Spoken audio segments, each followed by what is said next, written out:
Ma'am कहते हैं numerology का जो चार्ट होता है, बर्थ चार्ट, उसके अंदर 5 और 6 नंबर होना बहुत ज़्यादा इंपॉर्टेंट होता है। अगर ये किसी के चार्ट में नहीं है तो उसके पास मनी नहीं है, हेल्थ इश्यूज रहेंगे, ये सारी प्रॉब्लम्स बनने के चांसेस रहते हैं। क्या ये ट्रू है?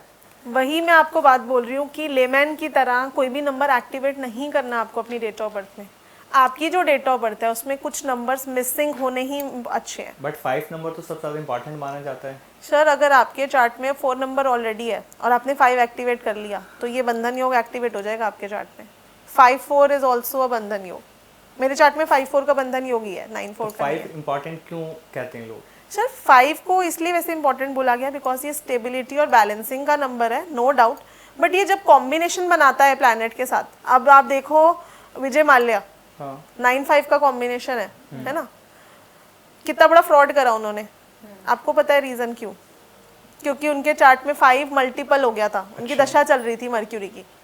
जब भी आपकी मर्क्यूरी की दशा चल रही होगी तो आपके साथ कोई ना कोई फ्रॉड होगा, फ्रॉड प्रोन हो जाते हैं, है ना। उनके साथ एक फ्रॉड हुआ और उस फ्रॉड को कवर करने के लिए उन्होंने उससे बड़ा फ्रॉड कर दिया। तो 5 नंबर हर एक के लिए इंपॉर्टेंट नहीं है। अगर आपके चार्ट में 9 है तो आप 5 एक्टिवेट नहीं कर सकते। अच्छा 9-5 कॉम्बिनेशन कितने सारे लोग हैं जिनको प्रॉपर्टी इशू है। जितने भी व्यूअर्स हैं उठा के देख ले अपने फैमिली मेंबर्स को, 9-5 है, प्रॉपर्टी से रिलेटेड कोई ना कोई समस्या, ब्रदर से रिलेटेड कोई ना कोई इशू होगा। 4 है आपके चार्ट में तब आप 5 एक्टिवेट नहीं कर सकते, बंधन योग एक्टिव हो जाएगा, हेल्थ इश्यूज आने स्टार्ट हो जाएंगे बैक टू बैक। कितने सारे लोग लोशो ग्रिड पढ़ के आते हैं मेरे पास और बोलते हैं मैडम 5 नंबर एक्टिवेट कर दिया हमने क्योंकि ऐसा बोला गया था। देखो जो कॉमन चीजें फैलाई जा रही हैं, है ना, 5 सबको चाहिए, 5 सबको चाहिए, बहुत ज़्यादा ये ना, अगर न्यूमरोलॉजी को मैं देखा बहुत ज़्यादा वायरल होता है कि ये 5 नंबर बहुत इंपॉर्टेंट है। जो भी चीज़ें नॉर्मली फैलाई जाती हैं वो इसलिए फैलाई जाती हैं कि आप किसके पास आओगे फिर जब प्रॉब्लम आएगी? तो जिसने बताया उसके पास ही जाओगे ना कि मैंने तो 5 एक्टिवेट किया और मुझे तो ये रिजल्ट आ गया। और अब आप बताओ, नेगेटिव इसका रिजल्ट मिल रहा है तो इसके लिए कोई मैं रेमेडी कर नेगेटिव सकते हैं? रिजल्ट की ही बात कर रही हूँ। ज़्यादातर लोगों को नेगेटिव रिजल्ट मिला है 5 एक्टिवेट करने के बाद। क्या ये तरीका है या रेगुलर क्लाइंट्स बनाने का?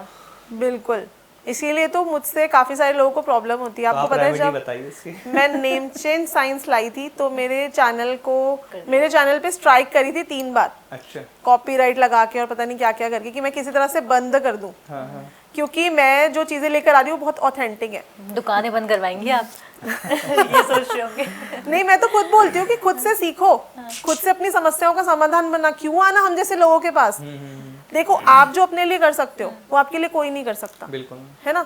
मैं जो मेरे लिए करूंगी वो कोई भी नहीं कर पाएगा मेरे लिए, तो क्यों ना मैं खुद से ही करूं, मैं खुद से ही सीखूं। मेरा पर्पस ही यही है, हर घर में एक न्यूमरोलॉजिस्ट। और कैसा न्यूमरोलॉजिस्ट? जिनको ऑथेंटिक साइंस आती हो। मैंने 2020 में देखा कि मैं वैसे 2016 से पढ़ा रही हूँ एस्ट्रोलॉजी, पर मैं एक इंस्टीट्यूट के साथ पढ़ाती थी। पर 2020 में इंस्टीट्यूट बंद हो गया बिकॉज ऑफ कोविड, है ना। सो तब मैंने सोचा कि अब मैं क्या करूँ, मैं कैसे पढ़ाऊँ। मुझे ऑनलाइन पढ़ाना नहीं आता था। मैंने बहुत सारे लोगों के कोर्सेज ज्वाइन करे और मैंने ये देखा कि जिसको कुछ नहीं आता वो भी पढ़ा रहा है। क्योंकि उस टाइम तो एक लहर आई थी ना कि जूम पे पढ़ाते कैसे, ये मैंने देखा। सो तब मैंने डिसाइड किया कि मैं न्यूमरोलॉजी ऐसी पढ़ाऊंगी जो बिल्कुल ऑथेंटिक हो, है ना। इसीलिए मैंने एक 7-in-1 न्यूमरोलॉजी का कोर्स भी डिज़ाइन करा जिसमें मैं 7 टाइप्स ऑफ न्यूमरोलॉजी एक साथ पढ़ाती हूँ। अच्छा। जिसमें आपकी कॉर्पोरेट, शाल्डियन, वास्तु न्यूमरो भी ऑल्सो, देन वैदिक न्यूमरोलॉजी जिसको मैं एस्ट्रो न्यूमरोलॉजी बोलती हूँ, लोशो ग्रिड, सब कुछ एक साथ।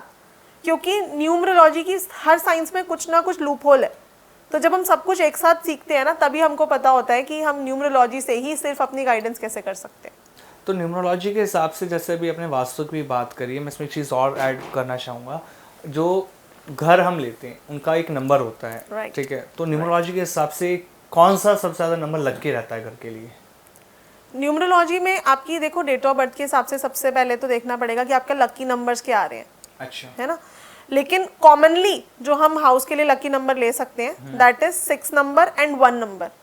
आप देखिए कोई भी 1 नंबर के हाउस में बहुत फलते हैं। 6 नंबर क्योंकि जो घर है it's a product of Venus. में 1 होना चाहिए या नहीं, आपके हाउस नंबर को प्लस करके 1 आना चाहिए। अच्छा, जैसे मेरे ऑफिस का नंबर है G109, राइट।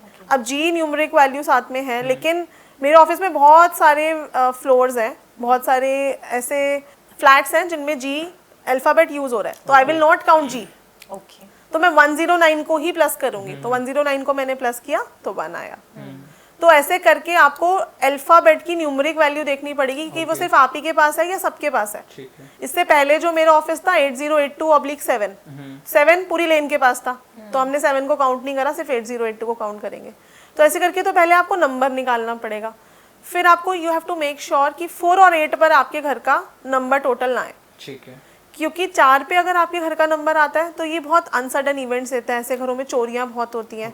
ऐसे घरों में मतलब ये बहुत अच्छा है अगर आप किसी MNC के साथ जुड़े हुए हो या फिर अगर आपको फॉरेन जाना है, अदरवाइज 4 नंबर कोई अच्छा रिजल्ट नहीं देता।